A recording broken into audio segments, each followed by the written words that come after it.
We don't have to deal with this. Send Kamala Harris back to wherever she is. You just heard that Indian lady say that they don't want her in her community. Well, you don't get to put your rejects over here in ours. Send her back to wherever she came from. Let her rule wherever she at. But she don't get to come over here. It's a pseudo-black woman and run for office, because the only reason why they did that is because they knew that on her own, as an Indian woman candidate, she would have been just like she was in the primary. Yeah. Didn't get not one vote. She would have did just like what they needed to do, to cheat her, to get her to be a nomination. Because on her own, she couldn't do it. So they threw the black card on her. Knowing that black people, and particularly black women, will go running after that pipe dream. Right, that's right. We know better than that. We know black when we see it, and we don't care who try to say that she is, because she's not. Right. And the only reason why they gave it to us, because they're protecting Gavin Newsom's career, and J.B. Pritzker's career. Because those were the Democrats that could have had a chance, but Trump would have stumped them out too. That's right. So they put them to the side and threw Kamala Harris out front, put a fake black tag on her so that she could get some votes. But it's not going to work, and it's not good enough. We want Trump in the White House. Yes. We want to... Oh boy. Now that is in Chicago. Deep blue Chicago. And I've got a few other stories that I want to show you guys of former Democrats, because I've come across these a whole lot lately, of former Democrats who are voting for Donald J. Trump and not Kamala Harris. Okay, I got a few of these. I'm not going to show you the entire clip of all of these because it'll make this video like way too long, because there's something else I want to get into as well. Yeah, I'm going to bury the lead on this one. There's a clip that I'm going to show you later in this video that you are most definitely, I promise you, you're not going to want to miss. I mean, you really don't want to miss any of this, but the clip I'm going to show you, I'm excited. But anyway, let's hop right on into a couple of these clips, and then, like I said, we'll get into the clip that I was talking about. Let's dive in. Hey, William, I saw your comment on my post, and I knew the left was not going to like that post, but that's okay. But I was wanting to make a video like this today anyway, so this comment was perfect. Let me show you something. Do you see these flowers? These were delivered to my house yesterday. My grandmother passed away 3 days ago, and a wonderful group of conservative women got together and sent these to me. Does that sound like people who hate me at all? That same day that I got the flowers, I had a friend, Enoch, invite me to a morning video call on here on live to try to make me feel better, to boost my morale. And I don't know about you or anybody else watching this video, but that doesn't sound like a group of people that hates me based on my appearance whatsoever.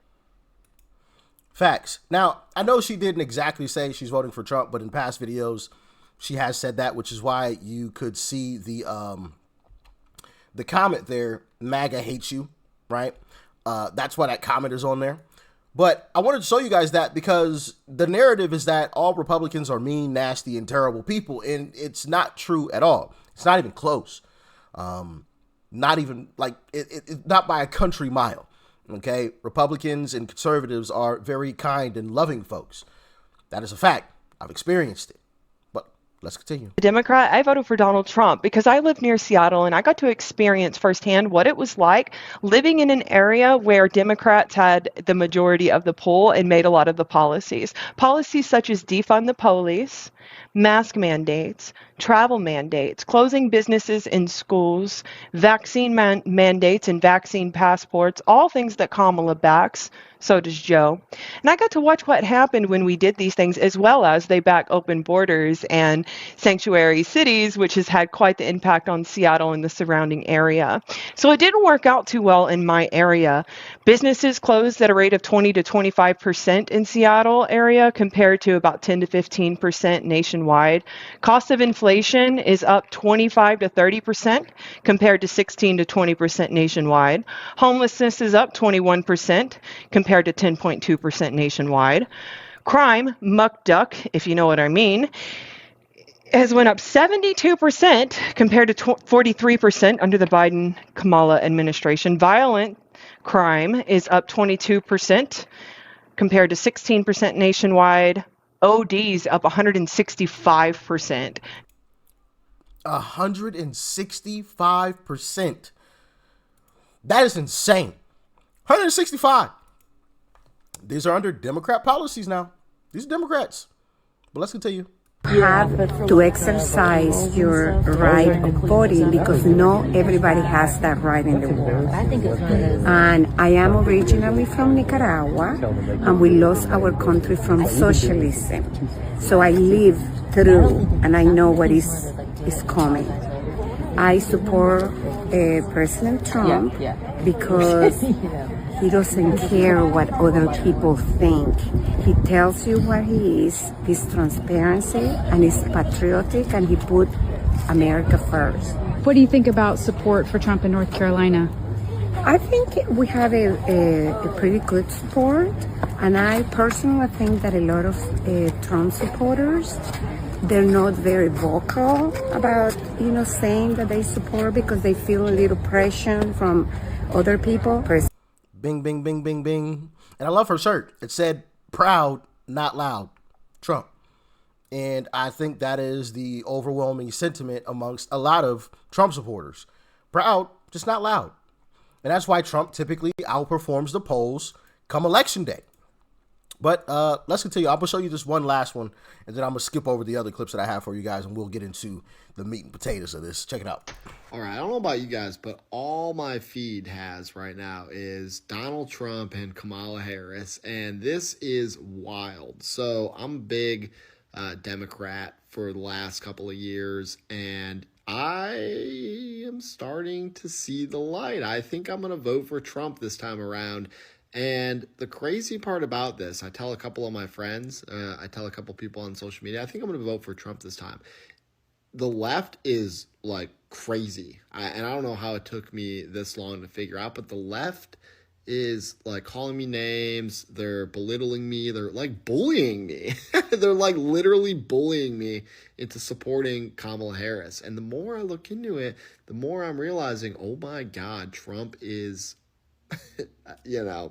probably the candidate I'm going to vote for. And then I see on social media a lot of people that love and support Trump are just welcoming me with open arms. They're like, heck yeah, man, like welcome aboard, like love to have you. So I'm starting to think like the left has a really big problem. The Democrats have a really big problem. They're not using common sense anymore. And it's really just the party of like radicals. So I'm sorry guys, but I'm on the Trump train 2024. I'm going to skip over the other clips that I was going to show you guys.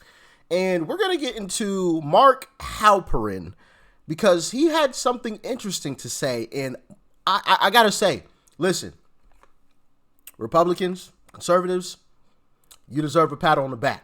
Now we got to keep it up. But check out this great news. Good morning, everybody. Let's lead with the lead, as they say in journalism. If the early vote numbers stay the way they are, and that's a big if, we'll almost certainly know before Election Day who's going to win the election. We're going to talk a lot about that. The reasons why Democrats might be underperforming, the prospect that they'll recover. But again, make no mistake, if these numbers hold up in the states where we can understand even partially what the data is like, we'll know that Donald Trump's going to be president on Election Day. So we're going to talk about that, but I didn't want to bury that because it's extraordinarily important. And we got to track that day to day. That's more important than the polls right now. It's more important than almost anything because it's giving us insight into a variety of factors that are accounting for a Republican overperformance by various metrics in the early voting. Yeah, so that's something that I have been tracking as well. I've been seeing there are a lot, and I mean a lot, of Republicans and conservatives that have come out in massive numbers. And I thought I saved it. Apparently I didn't. Goodness gracious, how terrible am I? But the early vote numbers in, I believe, Arizona, North Carolina, Florida. Let me see. I thought I saved that clip because even in a place like Miami-Dade County, right? Dade County, which is Miami, Republicans lead in the early vote count. This is a blue county. My Dade County should be deep blue, right? But Republicans are currently in the lead by almost 14 points. It's like 13.7 or 13.9, maybe 0.7 or point. It's up there, right? It's almost 14 points Republicans are leading in Dade County, Florida, which is Miami, basically, to give some perspective, right? Miami, which we all know is blue, okay? Just about every big city in America is blue. It's the same thing with Miami. But Republicans are currently in the lead. This is early vote, right? Republicans typically are way behind in the early vote. No. Arizona, a similar thing is happening in Arizona. I believe I think the numbers I saw were statewide. Republicans are in the lead. North Carolina, same thing, right? Keep it up. Keep it up. Keep it up. Like, we are so, listen, let me say, I'm going to say this. I'm going to say it. I got to say it. We are this close. We're this close. This close. We just got to get it across the fit. Don't stop now. Don't get comfortable. Don't relax. Just because this is good news, okay? Don't relax. That's not why I'm telling you this.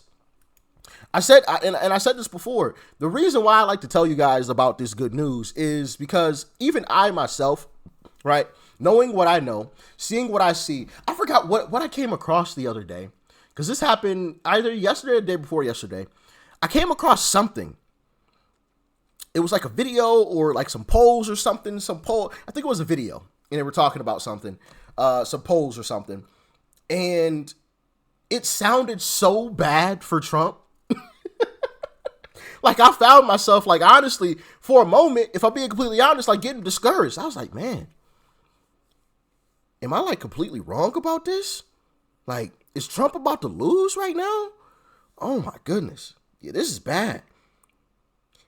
And then I had to snap out of it, like, hold on, Rich. That's the point of this stuff, to demoralize you.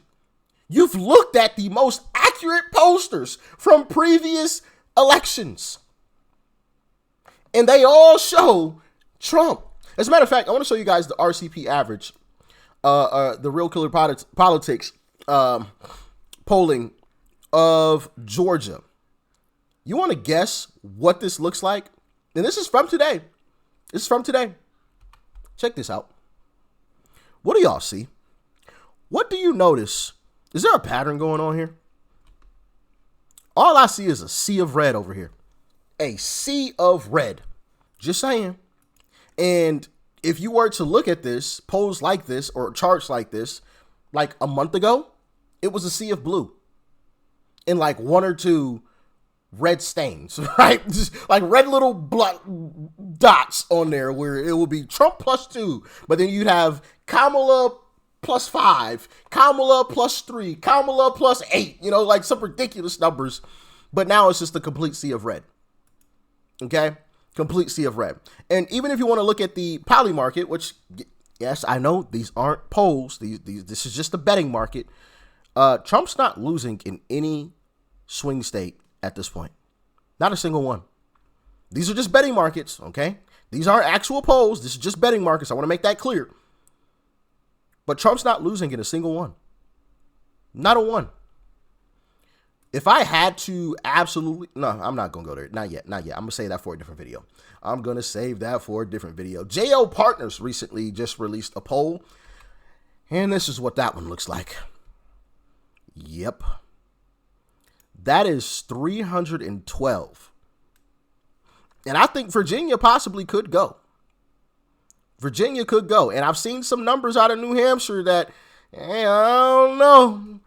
That was a little shaky for Democrats too. Now, granted, it's only 4 points, but still, you add that to the total, I'll take it. And then Virginia on top of that. Oh, baby. You know? So, all signs are pointing towards a big and a massive Trump win. But, and there is a but, we still have to show up and do our part. And listen. and make sure you're aware of everything that's going on. Because let me tell you something. If you think Democrats are just going to lie down and take it just because things look very, very bad now, you got another thing coming. I don't care if you live in a deep red state. I'm telling you, because I will be here the day after the election. If a deep red state ends up going blue, I'm going to be like, hey, I told you. I told you. If a deep red state that you wouldn't have even thought would have gone blue, if it goes blue, I'm going to be sitting here telling you, I told you. Because that is the one, I've told you guys from the beginning, the only thing that scares me is us getting comfortable and not doing our part. Because everything is pointing towards a Trump win. And so people, well, it don't matter. Don't matter. I live in a deep red state anyway. Okay. All right. When Tennessee, Kentucky, right? Missouri, Oklahoma, Texas, Florida, North Dakota, South Dakota, right? Wyoming. When some of these states start turning blue, I'm gonna be sitting here saying, I told you. I told you. If you give them a chance, they will take it. Make no mistake about it. I don't know how they're gonna do it, but I guarantee you that they will. Guarantee it. So we still got to show up. But use this as motivation, right? Use these videos as motivation. Use these videos to combat the narrative that Trump has no shot, that Trump is gonna get blown out in this election, right? Because like I said, I found myself like, man, am I wrong? Like, what is happening? You know, like, hold on, wait, I'm tripping. I've looked at the most accurate posters, right? Like, I've checked the comment sections of videos. I've checked the comment sections of social media. I've looked at street interviews. I've come across thousands of these types of videos. Thousands. I'm right, and they're wrong, and they're lying about it to try to demoralize us. And I said this from the beginning. Y'all can go back and check the tape. I said it. I was like, I think they're just trying to demoralize us. That is the point. And so far, it ain't working. Let's keep it up, though. Let's keep it up. All right?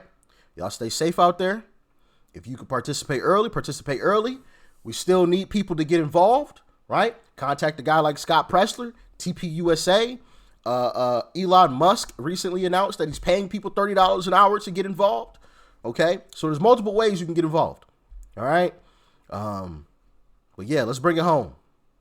We're so close. Don't let it slip away. I'm out.